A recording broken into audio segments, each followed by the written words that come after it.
Kindergarten. Nasunog na.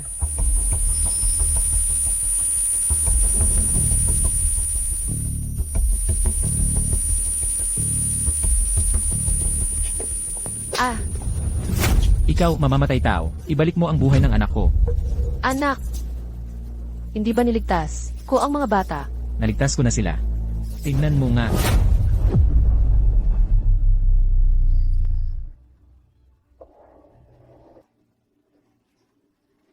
Bakit?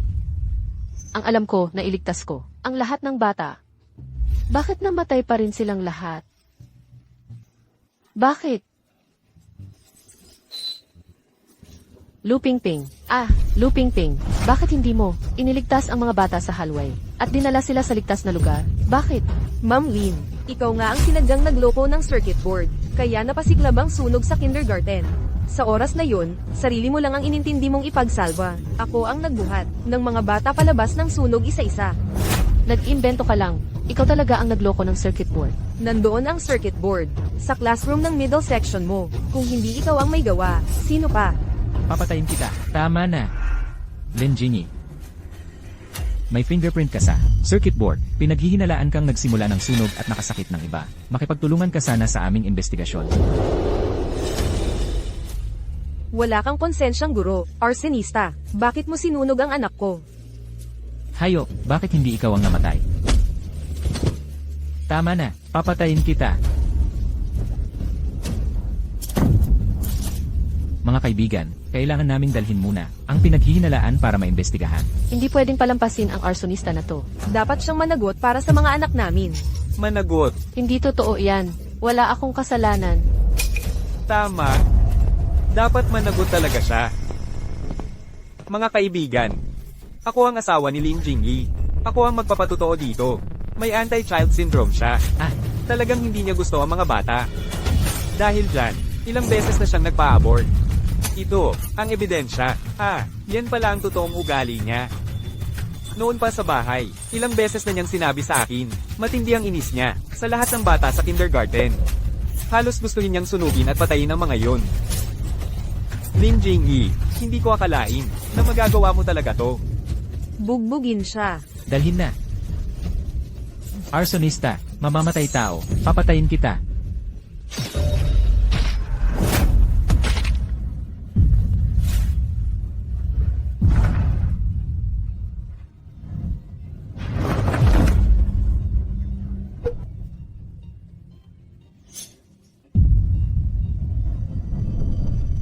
Kayo nga pala ang may gawa ng lahat kung mabibigyan ng panibagong buhay. Sisiguraduhin kong ipagbabayan ninyong dalawa ang ginawa niyo sa akin.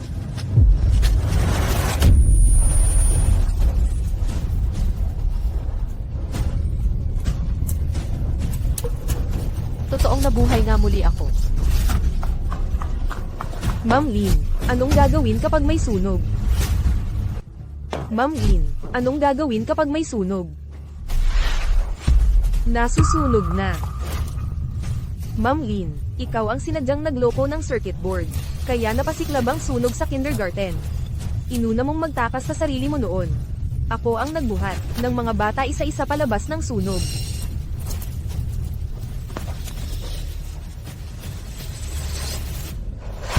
Ma'am Lynn, natatakot po ako.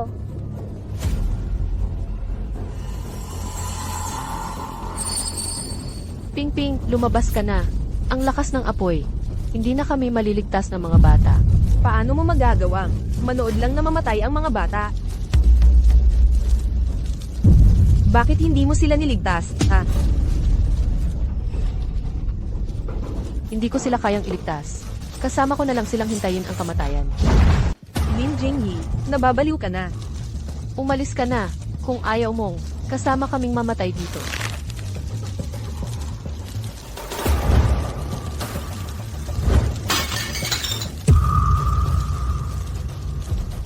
Lin Jingyi, baliw ka talaga. Hindi ko kayo sasamahan dito at maghintay ng mamatayan.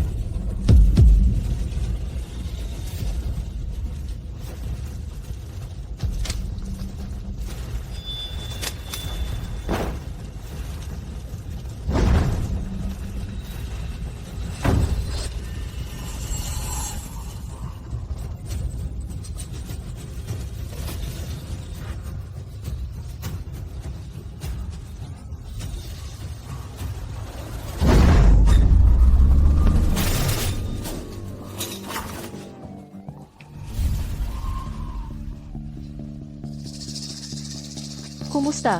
Principal, kompleto na ang klase namin. Kompleto na rin ang klase namin. Ayos, kompleto na. Ay, teka, sandali. Nasaan na ang middle section ni Ma'am Lin? Nasaan ang middle section? Nasaan ang mga anak namin? Makinig kayo sa akin. Pasensya na po sa lahat. Ang mga bata sa middle section, walang nakaalis ni isa. Tama na ang iyak mo. Ako ang papatay sa'yo. Baka nasunog at namatay na ang mga bata. Ganito kasi ang nangyari. Kasalanan ko talaga. Dapat noon pa, sa loob ng sunog, pinigilan ko na si Ma'am Lin. Nang pilit niyang hikayatin, ang mga bata na, magsama-samang mamatay. Ganito talaga. Si Ma'am Lin, nagkamali sa pag-switch ng circuit board, kaya sumiklab ang sunog. Nang bumalik ako para iligtas siya at ang mga bata, pinigilan niya ako, ayaw niyang magpaligtas. At gusto pa niyang magsama-samang mamatay ang mga bata. Wala na talaga akong magawa noon. Kaya tumawag na lang ako sa bumbero. At nagdasal na sana dumating na sila para mailigtas ang mga bata. Tama na ang daldal.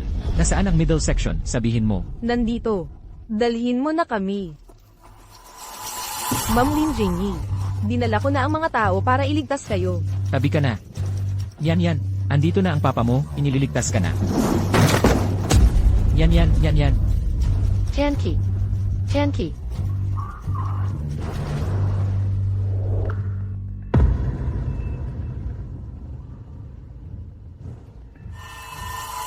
Nasaan na si Nyanyan namin? Nasaan ang anak? Sabihin mo na. Nasaan ang anak? Sabihin mo, bilisan mo. Lin Jingyi. 30 bata, nasaan sila? Pinatay mo ba silang lahat? Lin Jingyi, ano ba talagang nangyari? Sabihin mo, nasaan ang mga bata? Nasaan ang mga bata? Sabihin mo. Ako ang pumatay sa 30 bata. Ako ang pumatay sa 30 bata. Ano? Lin Jingyi, grabe ka namang mamamatay tao. Hinayaan mong tupukin ng apoy ang 30 bata. Buhay silang nagsilabasan. Anak ko. Mga kaibigan, isa lang akong guro, hindi ako santo. Ang lakas ng sunog. Ang kaya ko lang, samahan kayo. Maghintay ng kamatayan. Lin Jingyi, napakabuti mo pa naman dati.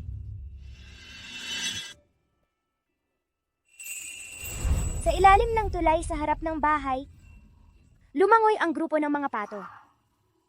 Halika na't bilangin natin sila. 2, 4, 6, 7, 8. Bakit ngayon?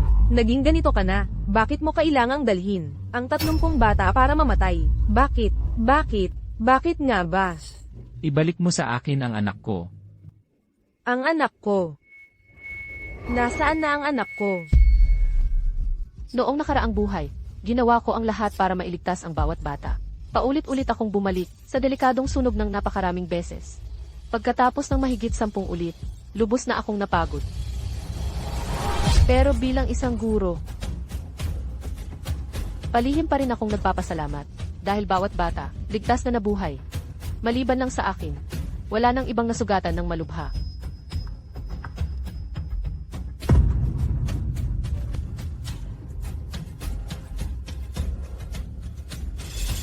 Nasaan ang mga anak namin? Nasaan ang mga bata? Ang mga bata. Bakit? Ang laki ng apoy. Paano ko namang maililigtas ang 30 bata mag-isa? Wala akong nagawa kundi maghintay na lang na mamatay kasama sila. Kahit hindi mo nailigtas ang 30 bata, kahit isa o 2 man lang sana, bakit mo kailangan dalhin lahat ng bata sa kamatayan? Ibalik mo ang anak ko. Nasaan ang anak ko?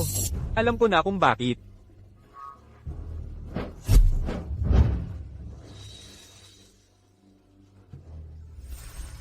Ako ang asawa ni Lin Jingyi. May ebidensya ako na may. Siya matinding pagkasuklam sa mga bata. Talagang ayaw niya ng mga bata.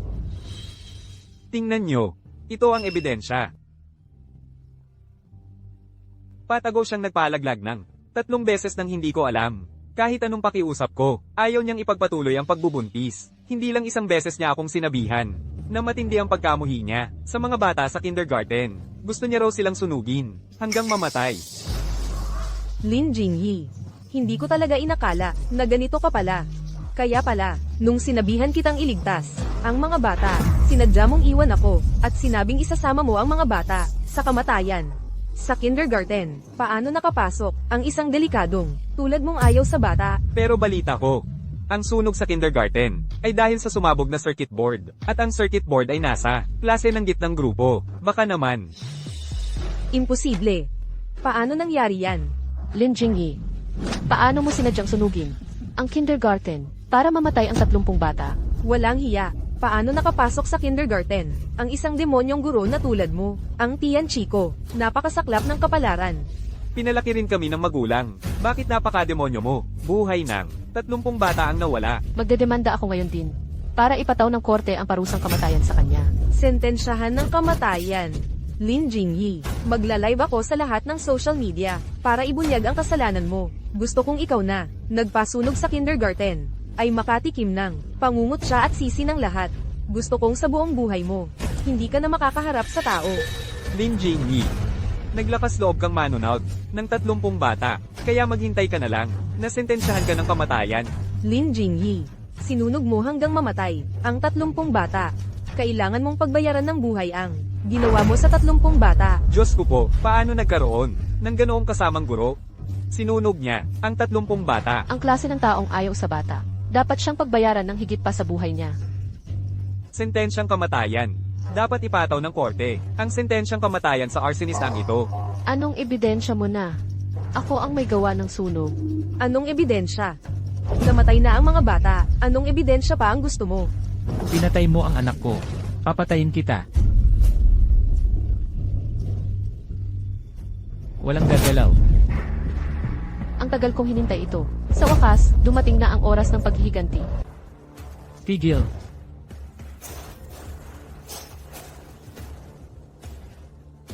Ako ang tumawag sa pulis. Gusto kong magsumbong. Tungkol kay Lin Jingyi. Sinadya niyang manunog. At pumatay ng 30 bata. Kung hindi kayo naniniwala, pwede niyong suriin ang circuit board. Andoon ang fingerprint niya. Lin Jingyi, tama. May nagsumbong sa'yo ng sinadyang panununog at pagpatay. Kaya makipagtulungan ka sa aming investigasyon ngayon. Talaga bang naniniwala kayong ako ang nagsunog at pumatay sa lahat ng bata? Mga bata, lumabas na kayo. Yan.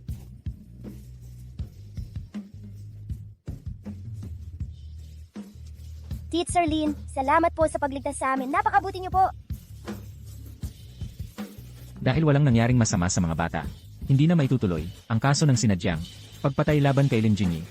Tungkol naman sa pagpapabaya sa tungkulin at sinadyang panununog. Dahil sa ang nakaraang akusasyon ng sinadyang pagpatay ay maling impormasyon, kailangan pa nating magsagawa ng mas malalim na investigasyon.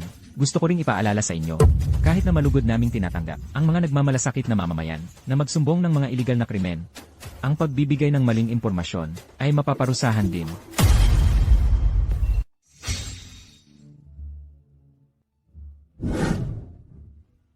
Jingyi, pakasalan mo ako habang buhay kitang mamahalin. Pumapayag ako.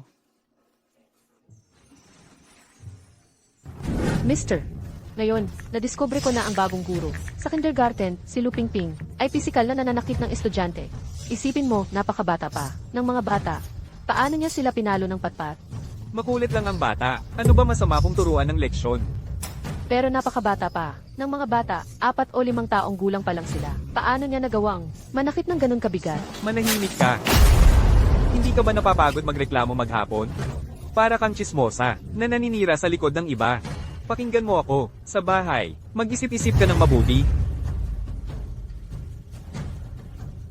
Babe, papunta na ako para sunduin ka.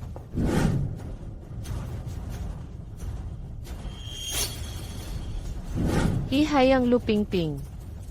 Noong nakaraang buhay, ginawa ninyong miserable ang buhay ko. Ngayon, gusto kong pareho kayong magbayad ng mahal. Guro Lu Pingping, sabi mo, dinidiin mo ako sa sinadya kong sunog at pagpaplano ng pagpatay. Gusto kong tanungin, ang mga bata naman, ayos at buo namang nakatayo dyan. Saan mo hinugot na sinabi mong pumatay ako? Sigurulo talaga naman. Hindi mo na inalam ang totoo. Basta na lang sinabing namatay na si Changki natin. Puwer, hiyok ng ina. Nag-init tuloy ang dugo ko. Yan. Buti na lang okay ka lang. Tinakot mo si Papa. Hayop ka. May gana kang sabihin patay na ang anak kong babae. Oo nga, buhay na buhay ang batang yan. Wala namang galos. Nigas-gas wala. Oy, tingnan ninyo. Bakit inaakbayan ng asawa ni Gurolin si Gurulu? Ano bang relasyon nila? Hindi nyo rin kasalanan ito. Siya kasi.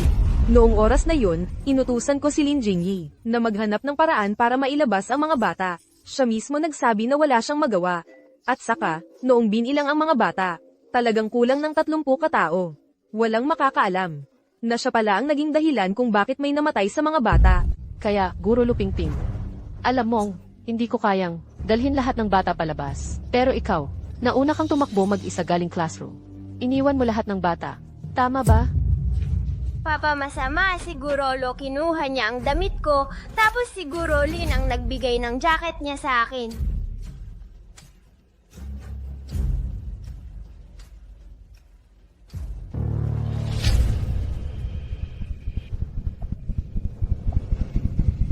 Hindi po, wala ako nun.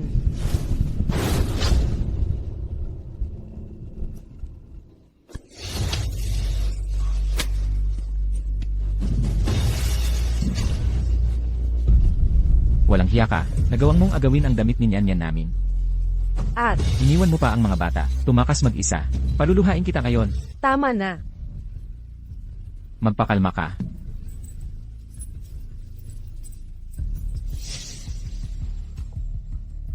Natakot lang talaga ako. Hindi ko intensyong tumakas mag-isa. Ang iniisip ko noon ay lumabas para humanap ng tulong, para iligtas ang mga bata. Maghahanap ng kasama para iligtas ang mga bata. Sige, kung ganun, Kapitan Yang, pwede nating itanong sa ibang guro, matapos tumakas ni Guro Lupingping, nang hingi ba siya ng tulong sa kanila?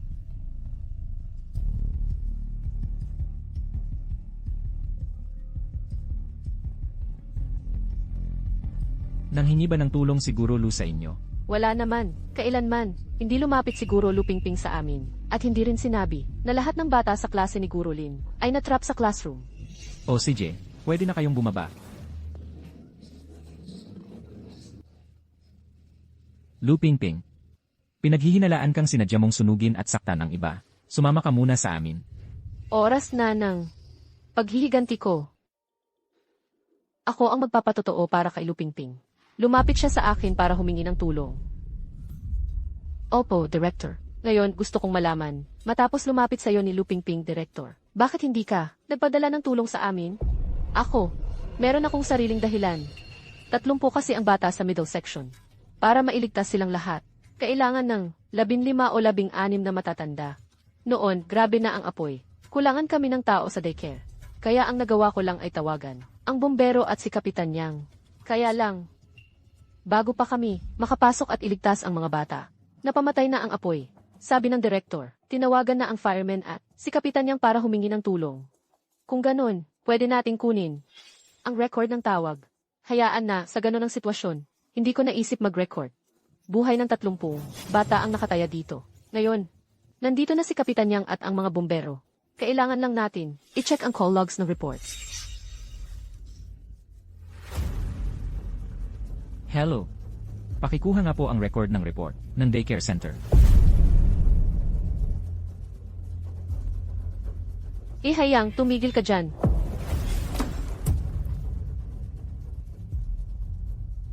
So ito pala ang dahilan kung bakit noong nakaraang buhay. May fingerprint ako sa circuit board. Mga pulis, pakiharang siya. Pakawalan niyo ako. Wala akong ginawang masama. Pakawalan niyo ako.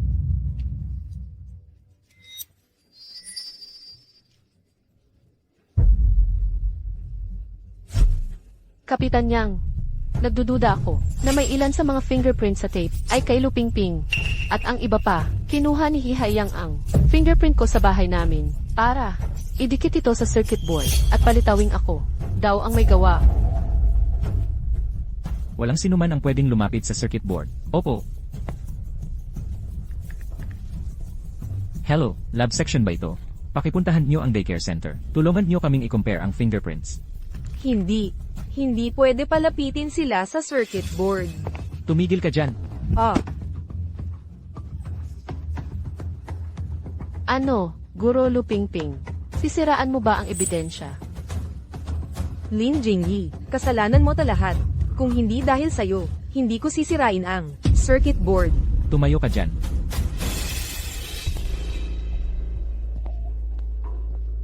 Report, may malinaw na bakas ng sinadyang sirain ang circuit board. May fingerprint ni Lu Pingping doon, pero may isa pang ibang tao. Aaminin ko na. Yung isa pang fingerprint, sa kanya yun. Siya ang nagtangkang sirain ang circuit board, habang ako naman, ay gusto lang itong ayusin. Lu Pingping, ang labo mo, namang magsalita, kanina lang, sinabi mong ikaw sumira ng circuit board, tapos biglang, ikaw daw ang mag-aayos. Ni maski sa teatro ng Sichuan walang ganitong, kabilis magpalit ng mukha. Peke talaga. Kapitan Yang, ano pa ang kailangan imbestigahan dito? Malinaw naman, siya ang may fingerprint. Kapitan Yang, ayon sa yan report, ang isang fingerprint sa circuit board ay sa direktor ng daycare, kay Lisi.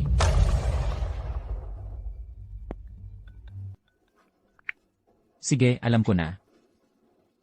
Matapos ang investigasyon, si Director Lisi, totoong tumawag siya sa 911 at pati sa bombero. Pero, sa mga tawag, minsan hindi nabanggit na may mga bata sa klase ni Guro Lin na naitrap sa classroom. Aba,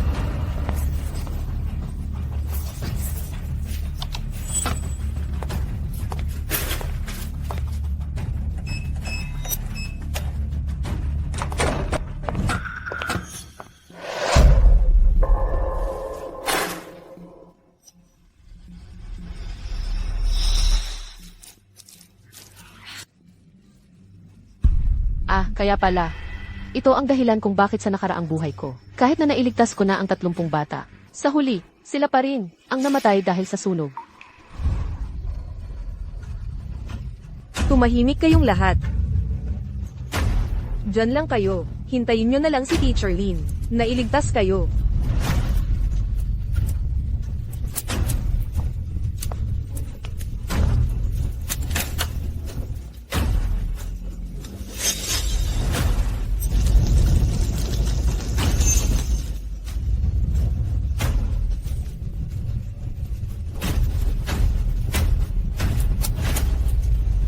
Saktan nyo siya. Saktan nyo siya. Tama na, wag na kayong manakit. Bakit ba si Director? Sobrang pinoprotektahan si Lu Pingping. Baka naman meron silang lihim na relasyon. tama na. Kalma lang tayo lahat. Pakiusap, magtiwala kayo sa amin. Ngayon, bubuksan ko ang body cam para mag-record. Lahat ng sasabihin nyo, magiging ebidensya na sa korte. Lisi, bakit mo sinira ang circuit board at inilagay sa panganib ang buhay ng 30 bata? Gusto ko lang tulungan si Pingping na manalo. Bilang outstanding teacher sa syudad. Lin Jingyi, ikaw ang pinakamatinding kalaban. Kapag nagkaproblema ang klase mo, yung 30 bata na yon, masusunog sila ng hindi na makilala. At hindi ka na makakakompetensya kay Pingping para sa award na yon. Haha. Hayop ka. Hayop ka. Paano mo nagawa ang ganitong kasamaan?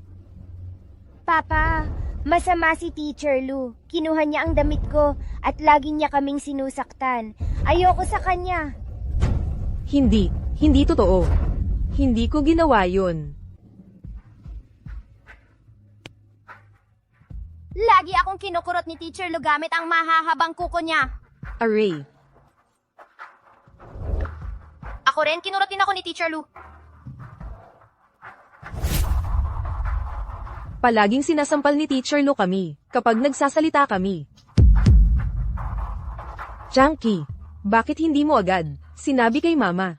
Sabi ni Teacher Lu, kapag sinabi namin kay Mama at Papa, mas grabe ang parusa niya sa amin. Ako po magpapatunay. Totoo ang sinasabi ng mga bata. Nung isang araw lang, nang nadiskubre ko ito, sinabi ko agad kay Director. Pero sabi niya, nag-overreact lang ako. At pinagtatakpan si Lu Pingping. Hindi totoo yan. May recording ako.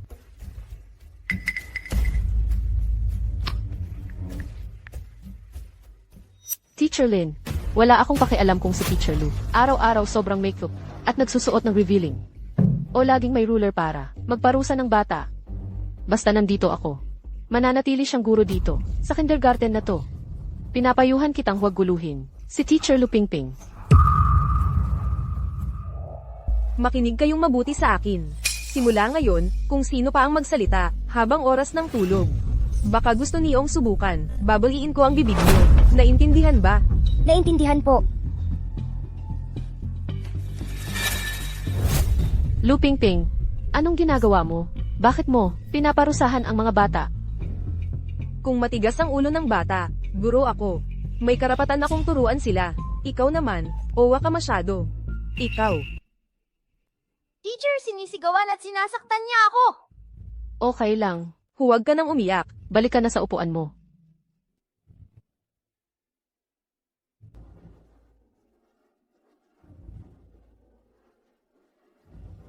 Lu Pingping, kapag inulit mo pang parusahan ang bata, hindi na ako magdadalawang isip laban sa'yo.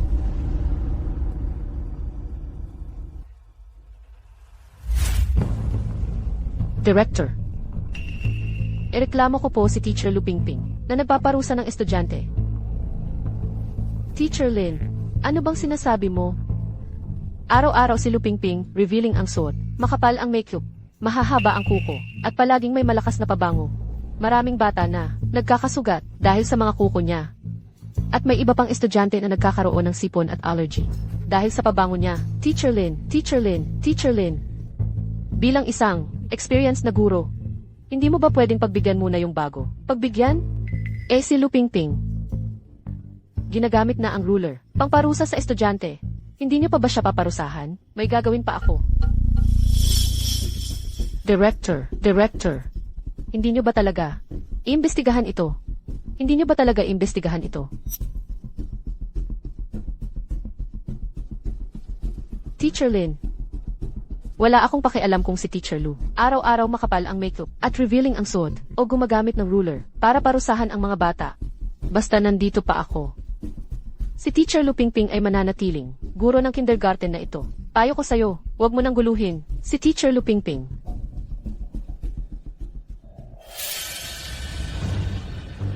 Ikaw naman ang may ideya na sunugin. Sinungaling, ikaw ang unang sumira ng circuit board. Ikaw ang nag-ambag, kaya lumaki pa ang sunog. Ikaw rin ang nagsabi na gusto mong sunugin lahat ng 30 batang matitigas ang ulo.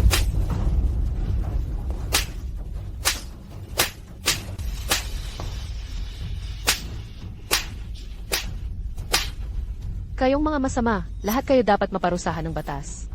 Hihayang. Sinisiraan mo ako ng may masamang intensyon, tapos tumulong ka pa sa nagpasimula ng sunog. Inaaresto ka na. Jingyi, kasalanan ko ito. Mag-asawa tayo. Huwag mo akong kasuhan. Pakiusap, tulungan mo ako. Nanaginip ka lang. Hihayang, hindi lang kita kakasuhan. Magdi-divorce na rin ako sa'yo. Jingyi, kasalanan ko lahat ito. Jingyi, ako ito. Naakit lang ako sandali. Naimpluwensyahan ako ni Lu Pingping, kaya pumayag ako. Ikaw. Pinapangako ko sa'yo, mula ngayon, magiging maayos na ang buhay natin. Hindi na kita sasaktan o tatalikuran. Hindi ko naalagaan ang anak natin. 3 beses na tayong na-miscarriage. Kasalanan ko. Hindi ko naalagaan ang anak natin. Paano mo nagagawa? Nasabihin yang mga salitang yan. Kung hindi dahil sa'yo, noong nagbubuntis ako, palagi kang nagyoyosi at nag-inom. Pinapasinghot mo pa ako ng second-hand smoke. Pinipilit mo akong uminom. Paano nga ba ako magkakaroon ng miscarriage? Kung hindi dahil sa'yo, noong nagbubuntis ako, palagi kang nagyoyosi at nag-inom. Pinapasinghot mo pa ako ng second-hand smoke. Pinipilit mo akong uminom. Paano nga ba ako magkakaroon ng miscarriage?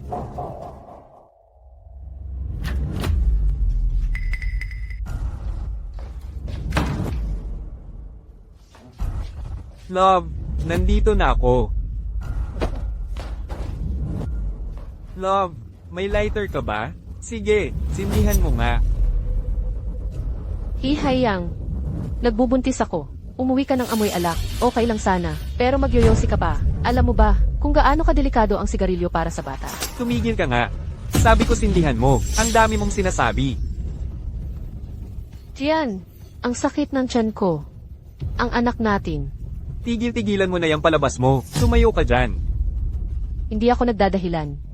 Ang sakit talaga ng tiyan ko. Hayang.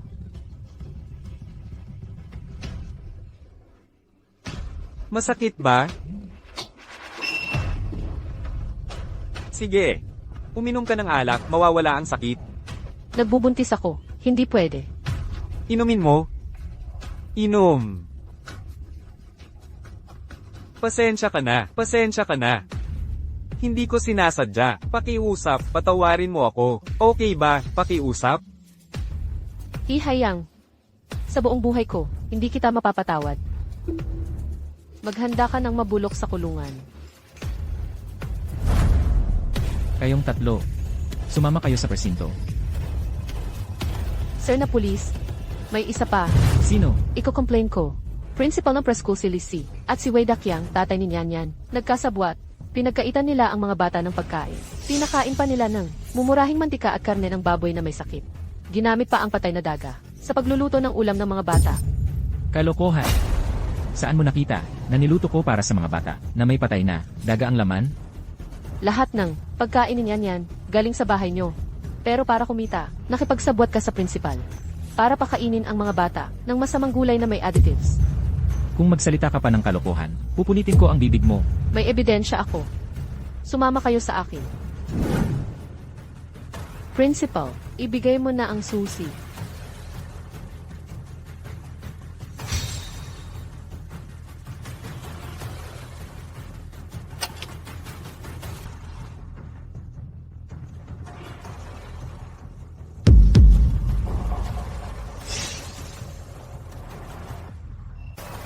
Ni Anyan Papa, ikaw ang kusinero sa kindergarten. Ito ba talaga ang lugar kung saan ka nagluluto ng pagkain para sa mga bata? Dahil nilalagay mo ng kung saan-saan ito. Mga madaling magliyab na mantika mula sa imburnal. Pati mga harina at rekado na basta mo na lang umiimpo. Kaya lalo tuloy lumala ang sunog. Ano ba yung pinagsasasabi mo? Kahit nasabihin mong may kinalaman ako sa sunog na yan. Pero lahat ng luto ko para sa mga bata. Malinis yon. Huwag mo akong gawing masama sa harap ng lahat, ha? Malinis? CJ. Oh, tingnan mo ito. Ano ito? Ito ang kuha ko noong nakaraang Biyernes, habang kumakain ang mga bata. Tingnan mo nga, mukha ba itong ulo ng daga? Pero ang ulam natin ngayong araw ay pato, di ba?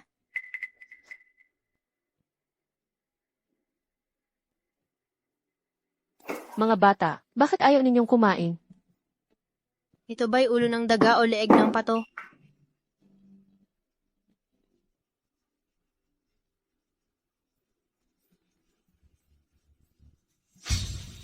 Hindi ba't ang niluto natin? Sa kindergarten ngayon ay pato. Paano nangyari to?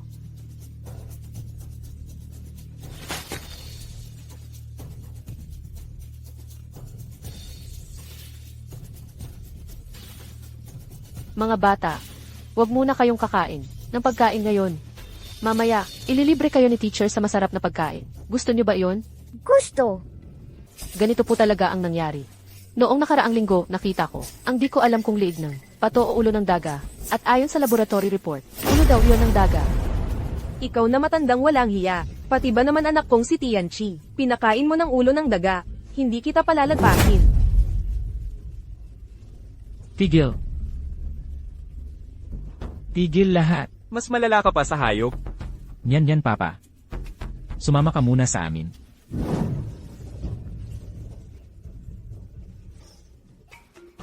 Papa. Papa, huwag ninyo siyang kunin. Yan. Yan. Halika, tumayo ka.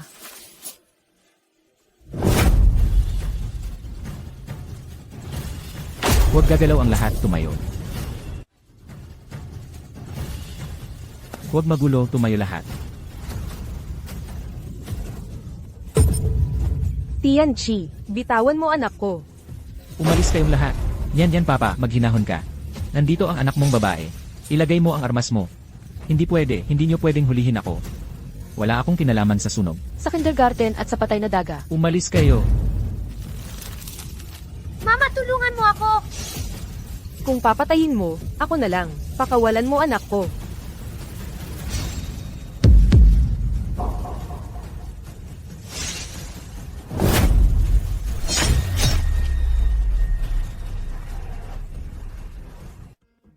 Dalhin. Bitawan niyo ako. Teacher Lin, ayos ka lang ba? Doktor, dali. Doktor, bilisan mo. Dalhin si Teacher Lin sa ospital.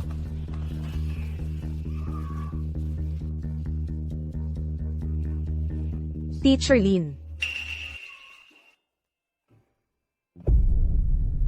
Teacher Lin. Salamat sa pagsagip mo sa anak kong si Tianchi. Salamat talaga, Teacher Lin. Noong nakaraang buhay, ilang beses akong bumalik sa nasusunog na lugar. Para iligtas lahat ng bata, hindi na inalintana ang sarili kong sugat, basta mapasiguro kong ligtas ang mga bata. Hindi ko inakala, nahaharangin lang ako ng mga magulang at hindi papasakayin sa ambulansya. At ganoon ang naging ending ko, namatay na walang paglilinaw.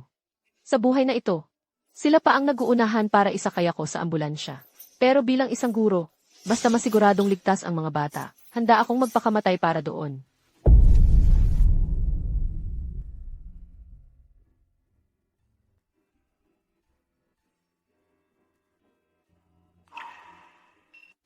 Ako ang magpapatunay.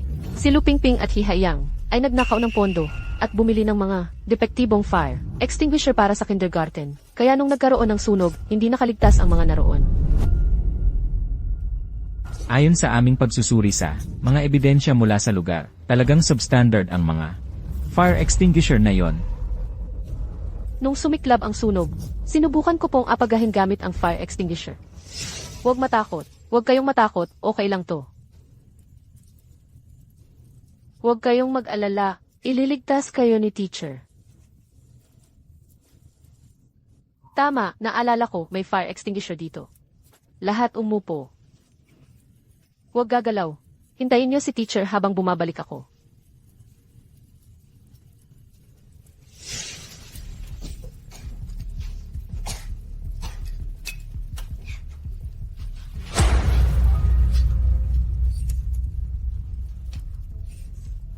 Bakit nangyari to? Teacher Lin, ano ang gagawin natin? Natatakot po kami. Itong fire extinguisher. Si Hihayang ang bumili para sa kindergarten. Tama nga ang hinala, nakipagsabwatan siya kay Lu Pingping para magkapera. Teacher, natatakot po kami. Huwag matakot mga bata, huwag kayong mag-alala. Naalala ko dati, para sa paghahanda ng New Year's activity, nagpagawa talaga ng secret door sa classroom na to.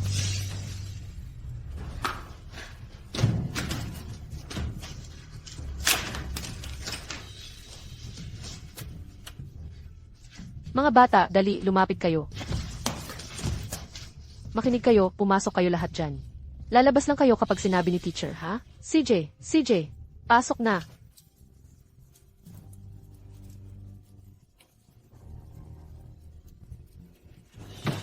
Ganito po ang nangyari. Bukod pa dyan, ako na rin ang magsasabi na sina principal at Lu Pingping ang sumira ng kable ng kuryente. Kaya sumiklab ang kindergarten. Si Hihayang naman ay kasabwat nila. Ito ang test report ng ebidensya na nakuha sa lugar ng insidente.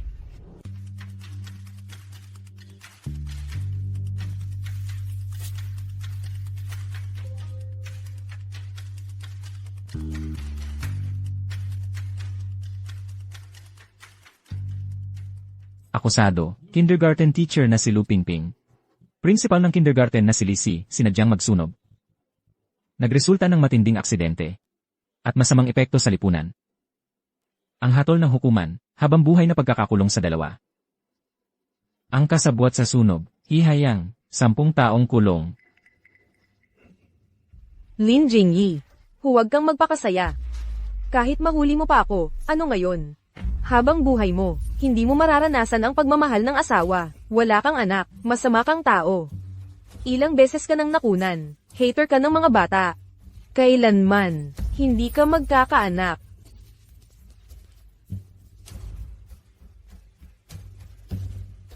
Tigilan mo yan. Kami lahat ay anak ni Teacher Lin. Si Teacher Lin ang pinakamabait sa lahat ng guro. Teacher Lin. Sorry, si Papa ko ang nanakit sa'yo. Dapat siyang managot. Sorry po, Teacher Lin. Pakiusap, alagaan niyo po si Nyanyan. Ang kusinero ng kindergarten na si Wei Dakyang. Gumamit ng mantika mula sa imburnal at patay na daga para magluto. Nanakit at nanutok ng kutsilyo. Hinahatulan ng 10 taong pagkakakulong. Dalhin na.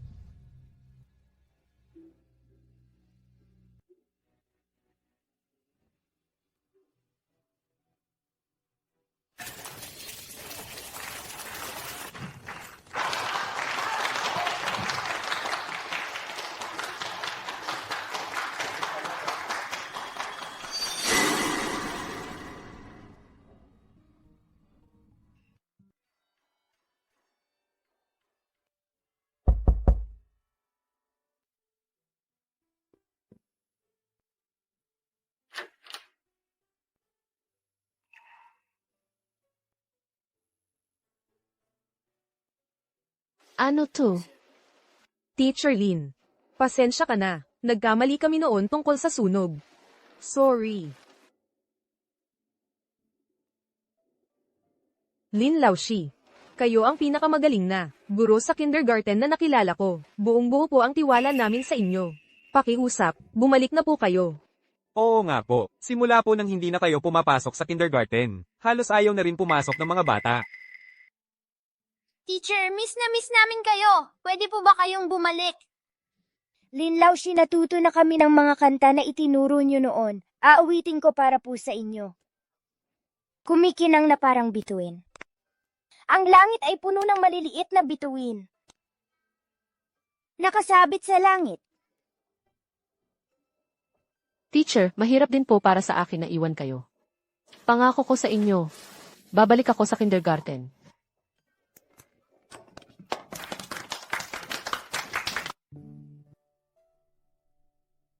Magandang umaga, Ludeye.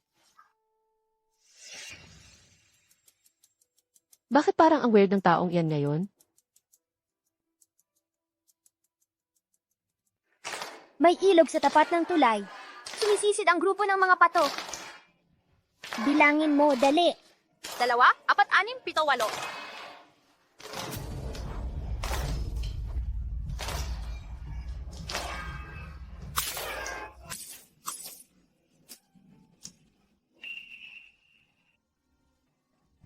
Lao Yelu. Nasa klase tayo ngayon. Anong ginagawa mo riyan? Nako, gasolina ang ibinuhos niya.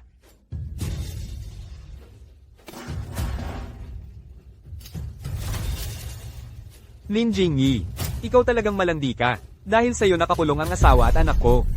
Susunugin kita ng buhay. Magsama-sama na lang tayong lahat mamatay.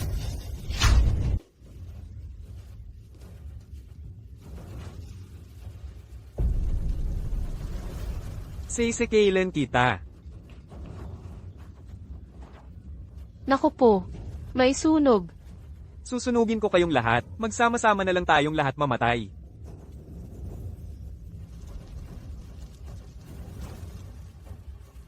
Dali, maghubad muna ng jacket lahat. Basain natin ang tubig. Sama-sama tayong ilalabas ang mga bata. Sige.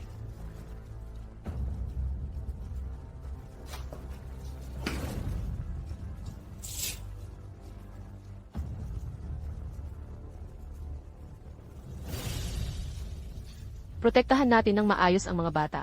Sama-sama tayong sumugod palabas. Sige, sige.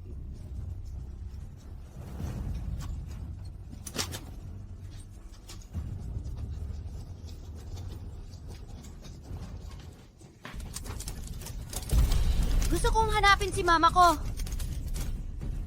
Tianqi, Mama! ayos ka lang ba?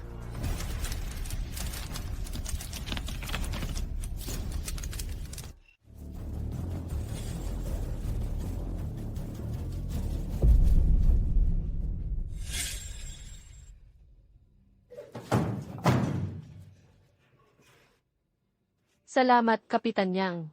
Hindi na kailangan magsalita pa. Bilisan nyo, ilabas agad ang mga bata. Chunky.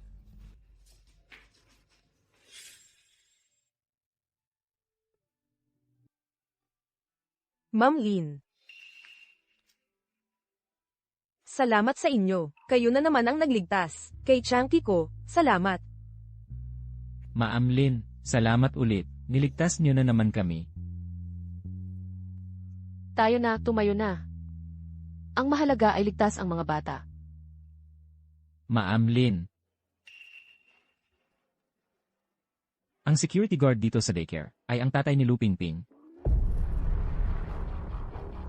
Ikaw talagang malandi ka. Susunugin kita ng buhay.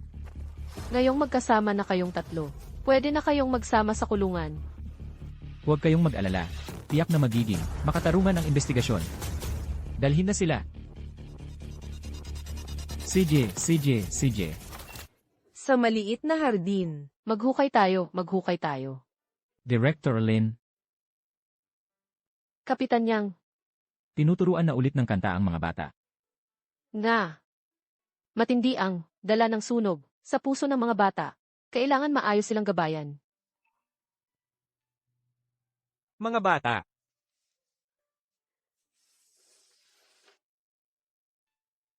Ma'am Lin, para talaga ito sa inyo. Salamat. Ngayon, Ma'am Lin, sikat kayo dito sa syudad natin. Lahat ng ito bahagi na ng trabaho ko. Lumabas na rin ang resulta ng dagdag investigasyon. Anak pala ni Lee, si Lu Pingping. Kaya pala, lagi siyang pinagtatakpan. Kaya nga naglakas loob, nasimulan ang sunog, para lang isisi sa inyo. ang dalawang ugaling makasarili. Hindi talaga sila bagay maging guro. Kung guro ka talaga, dapat gaya ka ni Ma'am Lin. Lahat ng mga bata ay mahalaga sa mga magulang nila. Director Lee C. Dahil sa sariling anak, nagkaroon ng lakas ng loob na sunugin ang daycare. 30 bata, grabe siya. Mga bata, oras na para kumain.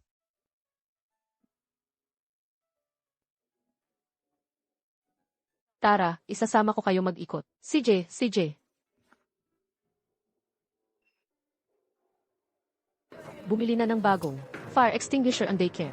Iba't ibang klase ng smoke detector. Ina-upgrade na lahat. Sige, ayos.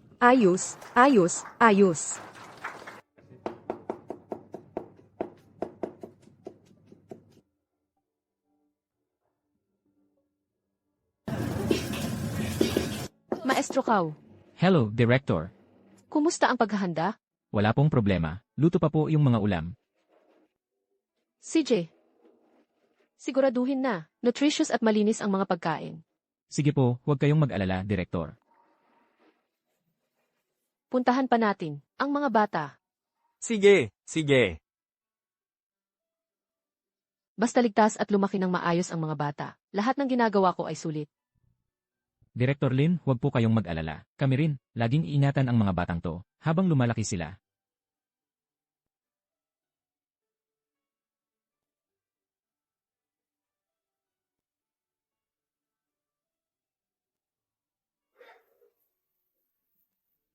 Ma'am Lin, ang sarap nitong fried chicken.